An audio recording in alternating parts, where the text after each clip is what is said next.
बिस्मिल्लाहिर्रहमानिर्रहीम। नाज़रीन, programme current affair के साथ आपका मेज़बान सैयद आसिफ अली हमदानी हाज़िर खिदमत है। नाज़रीन, हमारे जो अभी करंट अफेयर के हवाले से एक जो ब्रेकिंग न्यूज़ ये है कि इलेक्शन इस साल मुतवक्को नहीं है, और इस सिलसिले में क्योंकि बहुत सारे पहले जो है वो इक़दामात किए जा रहे हैं कि एक लीगल कवर तैयार किया जा रहा है कि इस मुल्क के अंदर इलेक्शन को कम से कम एक साल के लिए कैसे डिले किया जाए। इसके लिए दो फार्मूलों पे काम हो रहा है। नंबर 1 कि इमरजेंसी नाफिज करके निगरान सेटअप बना के उसको तूल दिया जाए। इस पे पूरा एक फार्मूला तैयार हो चुका है, क्योंकि माइनस कप्तान फार्मूला जो है वो अब तक कामयाब नहीं हो सका। इमरान खान को माइनस करने के लिए जितने भी अब तक हरबे इस्तेमाल किए गए हैं उसमें कहीं पे कोई वाज़े कामयाबी नजर नहीं आ रही है, जिसकी वजह से जो मुख्तलिफ अभी तक सर्वे हुई हैं और जो इंफॉर्मेशन मुक्तदिर हलकों को मिल रही हैं वो ये है कि इमरान खान अगर मौजूदा हालात में इलेक्शन कराया गया तो ये वाज़े अक्सरियत के साथ दोबारा आ जाएगा। आज इसी सिलसिले में इमरान खान की तोशाखाना में जो नाअहली का केस है वो दोबारा रीओपन हो गया है, और 12 जुलाई से उसके ऊपर फिर दोबारा, क्योंकि नीचे वाले कोर्ट ने ये दरख्वास्त इमरान खान के खिलाफ जो दी गई थी तोशाखाना की, ये मुस्तरद कर दी थी।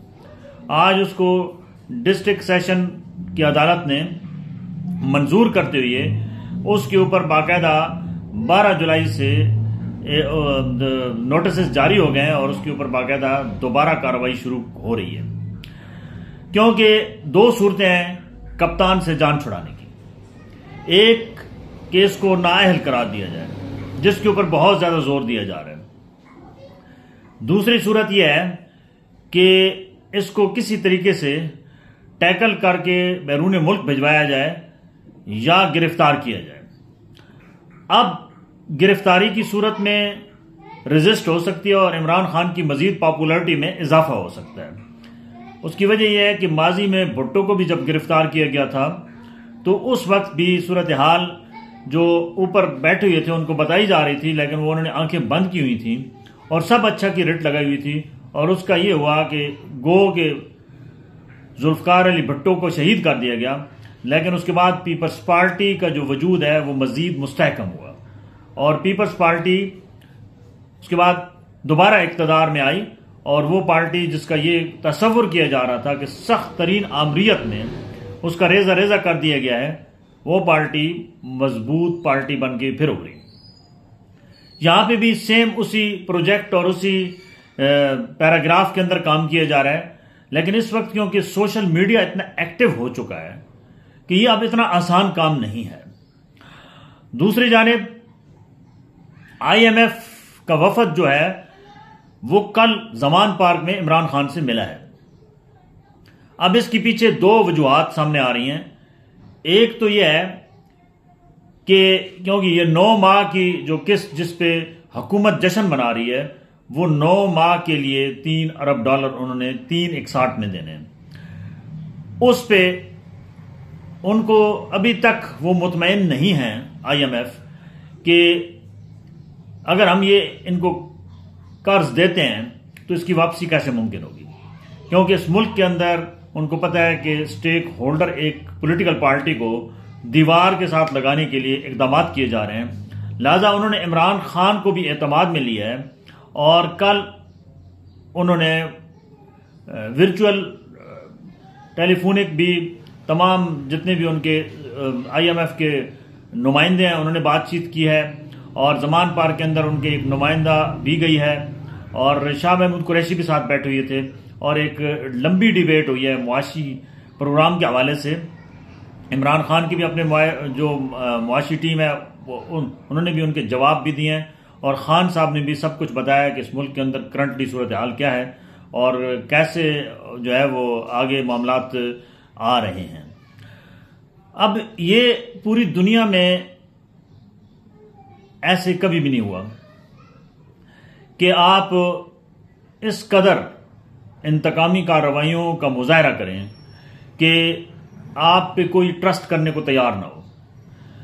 नाजरीन, हमारे तमाम पॉलिटिकल जमातों को अभी सर जोड़ के बैठना होगा, क्योंकि ये इतने गंभीर मसाइल हैं, इस कदर बड़े बड़े बोझ हमारे ऊपर डाले जा रहे हैं इस पूरी कौम पे, महंगाई की सूरत में, बेरोजगारी की सूरत में, लॉ एंड ऑर्डर की सूरत में हम ऐसी दलदल में धकेले जा रहे हैं कि ये बगैर तमाम पॉलिटिकल एफिलिएशन का इकट्ठा बैठ के हल निकालने के कभी भी कोई पॉलिटिकल जमात या चंद जमातें मिलके ये काम नहीं कर सकती।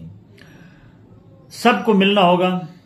इमरान खान साहब को भी थोड़ी सी लचक दिखानी होगी, क्योंकि खान साहब आपने एक बात तो का निचोड़ निकाल लिया है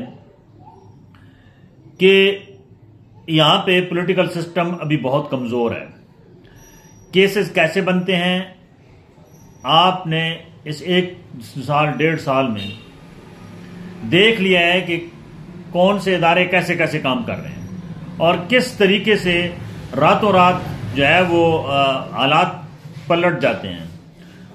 आज के आपके दोस्त कल के दुश्मन बन जाते हैं, कल के दुश्मन जो हैं वो आज के आपके दोस्त बन जाते हैं। जो लोग किसी के आगे झुकने की ना नारे लगाते हैं वो लेट जाते हैं। आपने अपनी पार्टी के अंदर देखा होगा कि जिन लोगों को आपने अय्याशी कराई, जिन लोगों को आपने मराद दी, जिन लोगों को आपने काबीना का हिस्सा बनाया, जो आपके दौरे हुकूमत में मौजें लूटते रहे, आज वो आंखें बदल के वो आपको ही आंखें दिखा रहे हैं, वो आपकी किरदार कुशी कर रहे हैं, वो आपके ऊपर केसेस बनवा रहे हैं। और हमारे तक जो इतलात हैं कि वो आपके वादा माफ गवाह भी बहुत सारे तैयार कर लिए गए हैं। आपके लिए एक मजबूत जाल जो है वो आखिरी मराइल में बुना जा चुका है और आपको मुकम्मल तौर पे उस जाल में फंसाने के लिए आपके जो लेफ्ट राइट के लोग थे वो आपके लिए वादा माफ गवाह बनेंगे। आप खान साहब अब ये जिद छोड़ें और पॉलिटिकल पार्टीज के साथ अपने जो है वो बैठें, पॉलिटिकल रिफॉर्म्स की बात करें, इस मुल्क के आगे जमहूरियत को ले जाने की बात करें, क्योंकि ये लड़ाई जो है ये अब दुश्मनी में तब्दील हो रही है और इसका नुकसान अवाम को हो रहा है। क्योंकि कोई पॉलिटिकल पार्टी के जो लीडर हैं वो अपनी अपनी तो वो उनकी अय्याशी और बदमाशी जारी और सारी है, वो तो मराहत दे रहे हैं, पार्टियों के पास अरबों खरबों के फंड्स भी पड़े हुए हैं, लेकिन बदकिस्मती से जो सफर है वो एक कॉमन मैन कर रहा है, एक सफेद पोश बंदे का जो है इस वक्त जीना महाल है। हुकूमत ने अभी जो इस महीने यानी जुलाई के जो लोगों के पास बिल आए हैं जून के, वो नाकाबिले बयान है। 1, 2, 3 पंखे चलाने वाले घर का बिल 18,000 20 हज़ार रुपए भेज दिए गए। वाबडा वालों ने अपनी इतनी अन मचाई हुई है कि अब गरीब डर के मारे अपनी एक पंखा लगाना भी वो 100 दफा सोचता है कि मैं बिल कहां से पे करूंगा। ज़राए आमदन कम है और अखराजात इस कदर हैं। घर का किराया अगर 10,000 है तो उसके ऊपर 20,000 रुपए का बिजली का बिल बम की सूरत में गिराया जा रहा है। दुनिया में कहीं पे भी ऐसा नहीं होता कि अगर आप ज्यादा कोई चीज इस्तेमाल करते हैं तो उसके ऊपर रिलीफ दिया जाता है, यहां पे तकलीफ दी जाती है कि अगर आपकी 100 यूनिट है तो उसका रेट और है, 200 यूनिट होगी तो वही रेट डबल हो जाएगा, और अगर 300 यूनिट हुई, 200 से 201 भी हुई तो आपको कंसिडर 300 यूनिट में और उसका उस डबल का भी डबल कर दिया जाएगा। ये दुनिया में कहीं पे नहीं होता। फिर यहाँ पे इतने बड़े बड़े टैक्सेस हैं कि हम वो आप अपना बिल देखें, पत्नी कौन सा सरचार्ज, पत्नी मीटर का किराया, और मीटर का किराया किस चीज का आप ले रहे हैं? मीटर के पैसे तो पूरे सारिफीन जो है वो एडवांस में जमा कराते हैं, उनकी सिक्योरिटी आपके पास पड़ी होती है, उसके बावजूद किस चीज का किराया है? फिर नीलम वैली प्रोजेक्ट, यार खुदा का खौफ करें, ये प्रोजेक्ट जिनका नामो निशान भी नहीं है उनके नाम पे आपने लूट मार का बाजार कर्म किया हुआ है। ये सिर्फ IMF को खुश करने के लिए इन्होंने 300 अरब रुपए के जो टैक्सेस लगाए हैं उसके बावजूद IMF इनसे मुतमईन नहीं है। पब्लिक का इन्होंने भरकस निकाल दिया है, लेकिन जो कर्जा देने वाले हैं सूद पे, वो अभी भी इन पे एतमाद नहीं कर रहे हैं। ये किस बात पे खुश हो रहे हैं? पब्लिक को जलील करके खुश हो रहे हैं? क्या इस हुकूमत का अंजाम किसी को पता है क्या होने वाला है? ये जो बड़ी बड़े प्लानिंग कर रहे हैं कि हम ऐसे कर देंगे, वैसे कर देंगे, भाई पब्लिक इस कदर गल सड़ चुकी है कि जब तक आपने पब्लिक को तकलीफ खत्म करके रिलीफ न दिया, आप याद रखें कि आपके हलकों में जब आपके नामजद उम्मीदवार जाएंगे तो उनके साथ क्या होगा, ये आने वाले चंद दिनों में जब आपने इलेक्शन कराए तो आपका पता चल जाएगा। इसीलिए जो प्लानर हैं उन्होंने अपनी प्लानिंग तब्दील कर दी है कि इलेक्शन नहीं होने देंगे। ये 2024 के कहीं मिड में या आखिर में इलेक्शन होंगे। इस सिलसिले में अगर पब्लिक कोई मूवमेंट बनाती है तो फिर कोई पॉसिबिलिटी है। अब जिनके गले में ये ढोल डाला गया है, यानी पीपल्स पार्टी और नून लीग, वो भी थक चुके हैं। उनको भी पब्लिक के सामना करना बड़ा शदीद दुश्वार होगा और वो अब चाह रहे हैं कि जल्द अज जल्द जो है ये हमने अपने गले में मसाइल, अपने गले में महंगाई, अपने गले में जो हमने बेरोजगारी के बड़े बड़े हार डाले हैं, ये हम जल्द उतार दें, क्योंकि इसका जो है वो हमें खमियाजा अवाम में जाके भुगतना पड़ेगा। अल्लाह ताला से दुआ है कि अल्लाह ताला वतन अजीज को अपनी सलामती में रखे, अपनी हिफ्ज़-ओ-मान में रखे, अपने गिरद नवाह के लोगों का ख्याल कीजिएगा।